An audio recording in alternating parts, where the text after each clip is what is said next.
Party state general secretary SC Morcha Kranti Kiran గారు కూడా కాసేపట్లో జాయిన్ కాబోతారు. అలాగే ప్రముఖ రాజకీయ విశ్లేషకులు పాపిరెడ్డి గారు మనకు అందుబాటులో ఉన్నారు. వారికి కూడా నమస్కారం. ముందుగా మనం కాంగ్రెస్ పార్టీ అధికార ప్రతినిధి రవిచంద్ర గారికి వెళ్దాం. రవిచంద్ర గారు నమస్తే.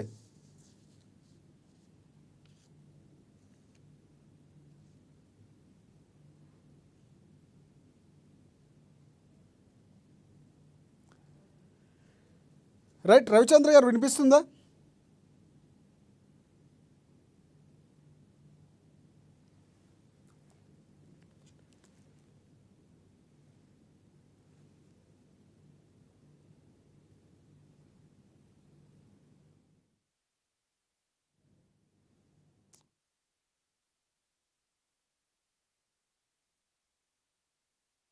ప్రధానంగా డిబేట్ అంశానికి మనం చూసుకుంటే కనుక తెలంగాణలో కులగణన అంశంపై చర్చించేందుకు రేపు రాష్ట్ర శాసనసభ శాసనమండలి ప్రత్యేకంగా సమావేశం కాబోతున్నటువంటి పరిస్థితి కనిపిస్తుంది. ఈ మేరకు అసెంబ్లీ సెక్రటరీ నరసింహాచార్యులు ఒక ప్రకటన కూడా ఇచ్చారు. అసెంబ్లీ స్పీకరు మండలి చైర్మన్ ధృవీకరించాలని కూడా ఆయన పేర్కొన్నటువంటి పరిస్థితి కనిపిస్తూ ఉంది. ఇక ప్రధానంగా బీసీ రిజర్వేషన్లు, ఎస్సీ వర్గీకరణ అంశాల్లో కులగణన ద్వారా ఒక పూర్తిగా నివేదిక ఇవ్వబోతున్నారు. దానికి సంబంధించి సర్కార్ ఒక ముందుకు వెళ్తున్నటువంటి పరిస్థితి కనిపిస్తోంది.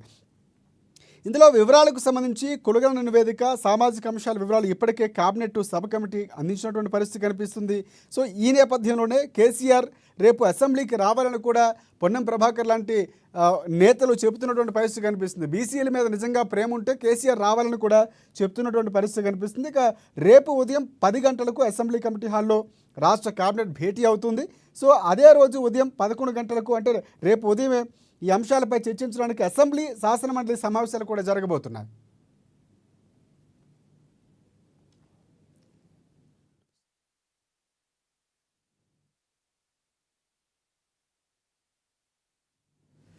రైట్, దీనికి సంబంధించి రవిచంద్ర గారికి వెళ్దాం. రవిచంద్ర గారు నమస్తే. సో ప్రధానంగా కాంగ్రెస్ పార్టీ చాలా చారిత్రాత్మకమైనటువంటి ఒక నిర్ణయం తీసుకుంది. ఎప్పుడు ఎవరూ చేయనటువంటి కులగణన, 90 ఏళ్ళుగా చేయనటువంటి కులగణన చేసింది. జనగణన ఉండేది కానీ కులగణన అంటే బీసీలకు కానీ ఎస్సీలకు కానీ అన్ని సామాజిక వర్గాలకు న్యాయం చేయాలన్నటువంటి దిశతో కాంగ్రెస్ పార్టీ అడుగులు వేస్తుందని చెప్తుంది. సో దానికి సంబంధించి ముందుగా ఒక నిర్ణయం తీసుకొని ముందుకెళ్తున్నట్టుకు మీకు కంగ్రాచులేషన్స్. అయితే ఇక్కడ కులగణన అయిపోయింది, రిజర్వేషన్ అంశం చాలా కీలకంగా ఉన్నటువంటి పరిస్థితి కనిపిస్తుంది. ఇటువైపు బీసీ రిజర్వేషన్లకు సంబంధించి ఇచ్చిన మాట నిలబెట్టుకుంటామని ముందుకెళ్తున్నారు. సో మిగతా పార్టీల అభిప్రాయం రేపు ఎలా ఉండబోతుంది అనుకుంటున్నారు? ఏఎన్ఎం యాజమాన్యానికి మరియు నాతో పాటు జాయిన్ అయ్యే మిత్రులకు ముందుగా నమస్కారం సార్. అయితే సార్, ఇక్కడ కాంగ్రెస్ పార్టీ ప్రభుత్వంలో రాకముందుకే ఏదైతే మేనిఫెస్టోలో పొందుపరిచిన విషయాల్లో అత్యంత కీలకమైనది కులగణన. ఈ కులగణని మా జాతీయ నాయకులు రాహుల్ గాంధీ గారు మేమెంతో మాకంతా నినాదంతో ముందు తీసుకెళ్లి ఇది తెలంగాణ రాష్ట్రంలో కాకుండా భారతదేశం మొత్తంలో ఈ కులగణన చేయాలన్న ప్రతిపాదిక మీద దీన్ని ముందుకు తీసుకుపోవడం జరిగింది. మేము మా ముఖ్యమంత్రి రేవంత్ రెడ్డి గారు మేనిఫెస్టో కమిటీలో ఇచ్చినటువంటి హామీ ప్రకారం బీసీలకు కులగణన చేసి వారికి అంత ప్రాధాన్యం కలిగిస్తామని అనే హామీ ఇచ్చి దాన్ని నెరవేర్చిన ప్రక్రియ మనకు కనిపిస్తుంది. కాకపోతే ఇక్కడ ఏంటంటే మొత్తం తెలంగాణ రాష్ట్రంలో ఉన్నటువంటి జనాభా ప్రాతిపదికన తీసుకున్నప్పటికీ ఇది చారిత్రాత్మక నిర్ణయం. ఇలాంటి నిర్ణయం భారతదేశంలో ఏ రాష్ట్రం కూడా ఇప్పటివరకు తీసుకోలేదు. అంటే కాంగ్రెస్ పాలిత రాష్ట్రాల నుండే ఈ కులగణన స్టార్ట్ కావాలని ఒక నిర్ణయం తీసుకొని దీని సంకల్పంతోనే 33 జిల్లాల కలెక్టర్లతో మా ప్రభుత్వం కలిసి దీన్ని పూర్తి చేసే ప్రక్రియ మనకు కనిపిస్తుంది. అయితే ఇక్కడ ఒక విషయం ఏంటంటే సార్, ఇక్కడ మనం ఏదైతే 100% జరగాల్సిన కులగణన కొన్ని కారణాల చేత కొందరు ఇయ్యకపోవడం వల్ల 3.4% కొందరు వ్యక్తులకు మేము తీసుకోలేకపోయామని అక్కడ ఉన్నటువంటి కమిటీలో ఉన్న మెంబర్లు అయితే కలెక్టర్లు అయితే వివిధ వ్యక్తులు దాన్ని కొన్ని కారణాలు అయితే జరగలేదనే విషయాన్ని ఒప్పుకోవడం జరిగింది. ఈ కులగణన అనేది తెలంగాణ రాష్ట్రంలో ఆర్థిక, సామాజిక, రాజకీయంగా బీసీలకు, ఎస్సీ ఎస్టీ మైనార్టీలకు ప్రతి ఒక్కరికి లబ్ధి చేకూరే విధంగానే మా ప్రభుత్వం చేస్తుందని మేము కోరుకుంటున్నాం. దీని ప్రకారం గతంలో ఉన్నటువంటి రిజర్వేషన్లను కాకుండా ప్రస్తుతం ఉన్నటువంటి సామాజికంగా జరిగిన సర్వే ప్రకారం వాళ్ళకి రానున్న రోజుల్లో వారికి సంబంధిత జనాభా ప్రాతిపదికన వాళ్ళకు రాజకీయంగా కూడా వాళ్ళకు ఎంత శాతం అయితే ఉన్నారో అంత పర్సెంటేజ్ ప్రకారము వాళ్ళకు రాజకీయ పదవులలో అవకాశం కల్పించడం జరుగుతుంది సార్ ఇక్కడ.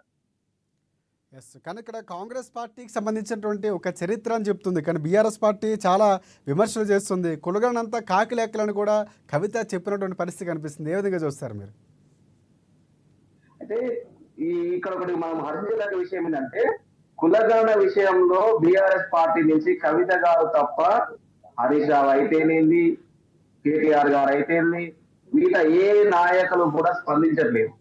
కేవలం ఇది రాజకీయ ఉద్దేశంతో అనుకోండి, లేదంటే బీసీల మీద ప్రేమతో అయితేంది, కేవలం కవిత గారు మాత్రమే స్పందిస్తున్నారు తప్ప, ఇంకోటి కవిత గారికి సంబంధించినటువంటి కుటుంబ సభ్యులు తప్ప బీఆర్ఎస్ పార్టీ చెందిన కేసీఆర్ గారు కానీ, కేటీఆర్ గారు కానీ, హరీష్ రావు గారు కానీ, ఇంకా ఏ నాయకులు కూడా ఈ ఈ కులగణన సర్వేకు సహకరించలేదనే విషయాన్ని రాష్ట్ర ప్రజలకు తెలుసండి. ఈ ఈ కులగణనకు సర్వేకు వాళ్ళు సహకరించకుండా మరి కాంగ్రెస్ పార్టీ ప్రభుత్వం చేసినటువంటి ఇంత పెద్ద చారిత్రక నిర్ణయాన్ని ఎత్తి చూపడం అనేది కరెక్ట్ కాదనే నా ఉద్దేశం. అంటే అంటే ఒకటి అంటే ఏవైతే జాతీయ పార్టీలు పూర్తిగా బీసీలకు అన్యాయం చేశామని చెప్తుంది కవిత, కానీ ఇక్కడ న్యాయం చేసే ప్రయత్నం చేస్తున్నటువంటి పరిస్థితి కాంగ్రెస్ పార్టీ ముందుకు వెళ్తుంది. కానీ ఎందుకు రాజకీయంగా ఆమె ఉనికిని కాపాడుకోవడానికి కవిత విమర్శలు చేస్తుందని భావిస్తున్నారా మీరు? అంతే సార్, 10 సంవత్సరాలు వాళ్ళ ప్రభుత్వం ఉన్నప్పుడు, గత 5 సంవత్సరాల కాలంలో నిజామాబాద్ ఎంపీగా ఆమె ప్రాతినిధ్యం వహించినప్పుడు ఏ రోజు కూడా బీసీల గురించి మాట్లాడలేదు సార్. వాళ్ళ తండ్రి గారే కానీ ఇక్కడ తెలంగాణ రాష్ట్రాన్ని 10 ఏళ్ళుగా పాలించింది. వాళ్ళ తండ్రి గారితో మాట్లాడి ఇక్కడ బీసీ కులగణన అయితేంది, ఓవరాల్ గా తెలంగాణ రాష్ట్ర గతంలో 2014 ఆ కాలంలో ఒక కులగణన చేశారండి. అది ఇంతవరకు దాన్ని ఊసేలేదు, దాన్ని బయట పెట్టాము పరిస్థితుల్లో మనకు కనిపించలేదు. అయితే ఇక్కడ ఒకటి ఏంటంటే, తెలంగాణ రాష్ట్ర ప్రభుత్వం గత 2018 నుంచి 23 వరకు చేసిన సర్వేలో ఈ ఏదైతే వెనుకబడ్డ వర్గాలను వారి జనాభా ప్రాంతాలను లెక్కించి వాళ్ళని రాజకీయంగా వాళ్ళ ఓట్లని చూస్తారు తప్ప, ఆ ఓట్లను చూసేసి ఏ రాజకీయంగా నాయకుల ముందు రాకుండా వాళ్ళ కులాల వారీగా వాళ్ళ కుల వృత్తులను ప్రోత్సహించడానికి ఈ బీసీలు ఇంతమంది ఉంటే ఈ సామాజిక వర్గానికి మేము ఇది ఇవ్వాలి, లేదంటే ఈ సంబంధించిన ముదిరాజు ఇంతమంది ఉంటే వాళ్ళ కులవృత్తి చేసుకోవడానికి చేపల పెంపకం, ఆ పెంపకం అని చెప్పేసి ఇక్కడ మద్దతు పెట్టలే తప్ప, కానీ ఏ రోజు కూడా వాళ్ళు చేసినటువంటి సర్వేను బయట పెట్టలేదండి. వాళ్ళు బయట పెట్టుంటే ఈ రోజు ఈ పరిస్థితి వచ్చేది కాదు కదా, మేము మేనిఫెస్టోలో ఈ యొక్క అంశాన్ని పొందుపరిచే వాళ్ళని కాదు కదా. కవిత గారు గత ప్రభుత్వంలో ఉండి అప్పుడు ప్రభుత్వంతో పాటు పనిచేసుకుంటూ తెలంగాణ రాష్ట్ర ప్రజలకు ఏ విధంగా ఉపయోగపడకుండా ప్రస్తుతం కాంగ్రెస్ పార్టీ చేపట్టినటువంటి నిర్ణయాలను వ్యతిరేకించడం అనేది ఆమె వ్యక్తిగత మేము వదిలేస్తున్నాం సార్. కానీ మీరేమో 42% రిజర్వేషన్ ఇస్తాం అంటున్నారు. ఇప్పుడు మైనార్టీలతో కలుపుకొని మైనార్టీలు ఉన్నటువంటి బీసీలు 10% మించున్నారు. వారిని వీరిని కలుపుకొని మొత్తంగా 56.3% ఉంది. సో రిజర్వేషన్లు కూడా 56.3% ఇవ్వాలంటున్నారు కవిత. సో అలాంటి ప్రతిపాదన ఏమైనా ఆమోదిస్తారా, కాంగ్రెస్ పార్టీ తీసుకుంటుందా? సార్, ఇప్పుడు ఒక తెలంగాణ రాష్ట్రమే కాకుండా భారతదేశంలో ఉన్నటువంటి అన్ని రాష్ట్రాలకు సుప్రీంకోర్టు అయితేంది, సరే మనం ఉన్న రాజ్యాంగం ప్రకారం అయితే 50% రిజర్వేషన్లు మించకూడదు అనే విషయాన్ని అయితే మనందరికీ తెలుసు.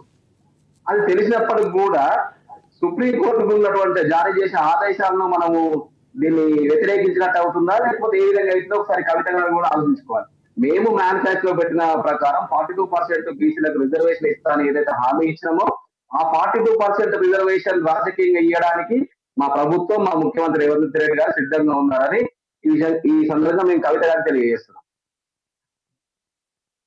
పాపిరెడ్డి గారు జాయిన్ అయ్యారు. పాపిరెడ్డి గారు నమస్తే.